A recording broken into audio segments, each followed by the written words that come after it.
Still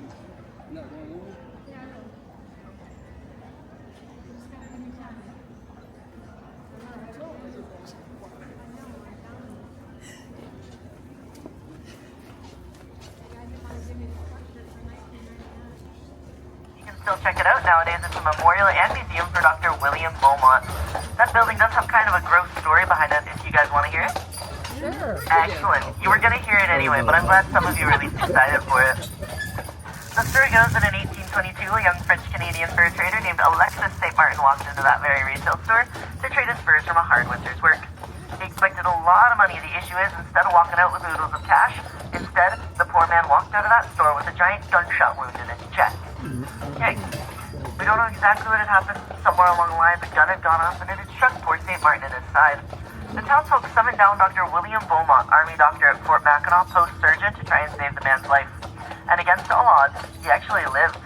Albeit the wound would never heal properly, so poor St. Martin was left with a golf ball-sized hole in his chest that led down into his stomach. He would live with this hole for the rest of his life. The man would die at 76. That's veritably ancient for the time. He would have 12 children after being wounded. His wife must have really loved him.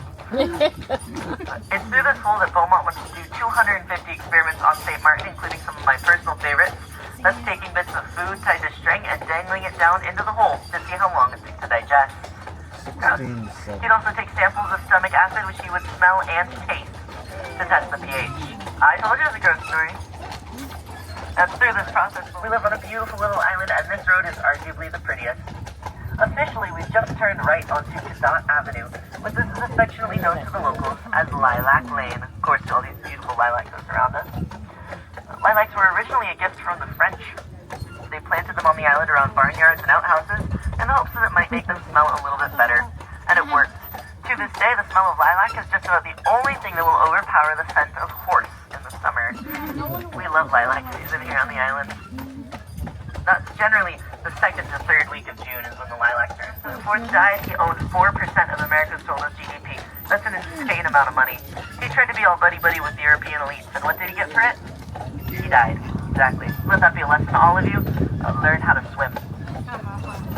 On your right-hand side, you can see Little Stone Church here. Little Stone Church is called that because it's little, it's stone, and it's a church.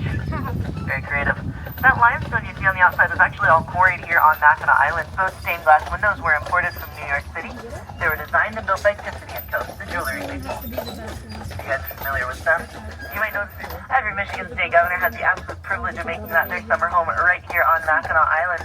It was built by a wealthy Chicago lawyer in the early 1900s who would sell it off to the state of Michigan for just the cost of construction. The porch you see right there is the longest covered porch in the world.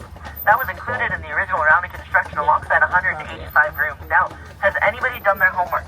Do they know how long it took them to build the Grand Hotel? No. Nope.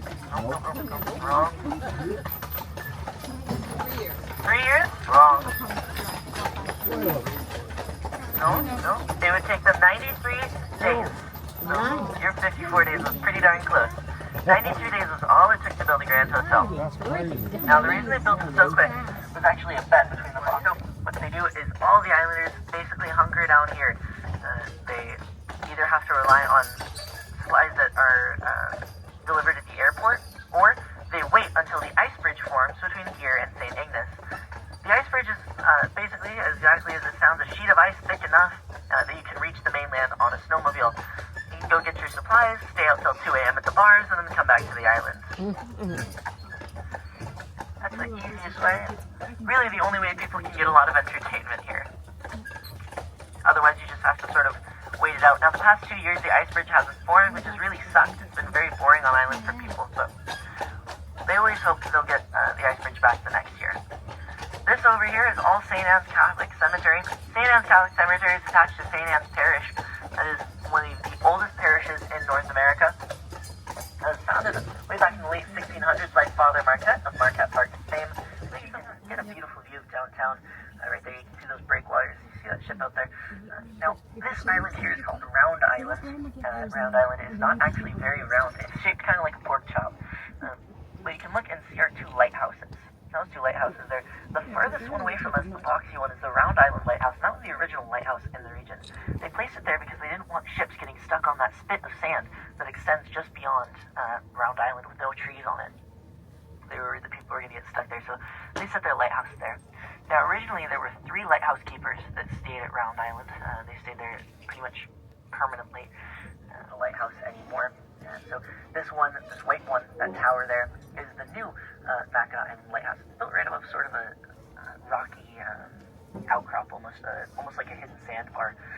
The idea is to prevent larger ships coming through the channel. As the ships got deeper and deeper and deeper and larger, it became more risk that they would ground themselves on those rocks. So they put that lighthouse there. Also to help ships